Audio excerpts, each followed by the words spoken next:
We want to warn you that some viewers may find parts of the story we're about to share with you disturbing.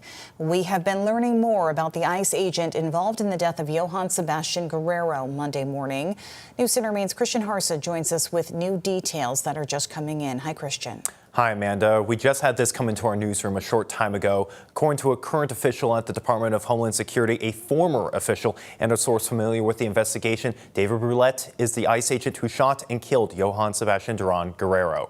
We've been reviewing hundreds of documents about David Brouillette, showing he is a veteran of the Army and Maine Army National Guard. He also worked as a correctional officer in the Maine Department of Corrections before voluntarily resigning. And in 2017, he started a job as a law enforcement officer at the Togus VA Hospital in Augusta. That job with the VA meant he did not have to go through in-person training, according to a source familiar with ICE policies. There are also 624 pages of Maine court documents, many listing allegations of assault from his second wife. My conversation with Brouillette's first wife involved abuse, violence, and a man she believes should be in prison. When I met David, I thought that was going to be the person that I was going to grow old with. He was the sweetest, most funniest boy. David Brouillette didn't stay that sweet, funny boy. I went through a lot of physical, emotional, mental abuse from him. Including when David and Ashley Brouillette had an argument while she was boiling a pot of water on the stove for dinner while she was holding her 5-month-old daughter. And he just took that pot right off the stove. It had just started to boil, so I mean, it was still pretty hot.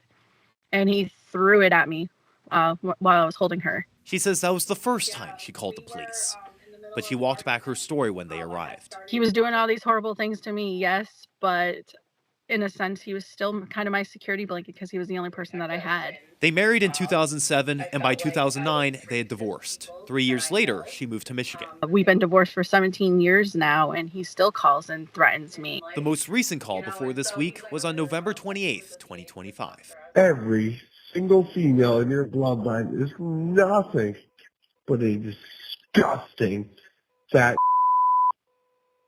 And all of you should have your throat cut.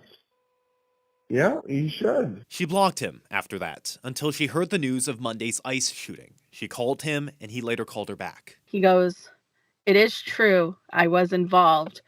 It was a justified shooting." He said, "It's going to come down to my character, and I need you to speak highly of me and the kind of person that I am." And I said, "I'm not going to lie for you. I'm not going to lie and say you're a good person when I don't think you are." Ashley said David was calm, which she found creepy. Because for somebody who just experienced such a horrific thing and had to do such a horrific thing, there was no remorse in his voice, no upsetness. The news was not entirely shocking. This is now going to become a huge reality check for a lot of people about what I had been trying to say for so many years.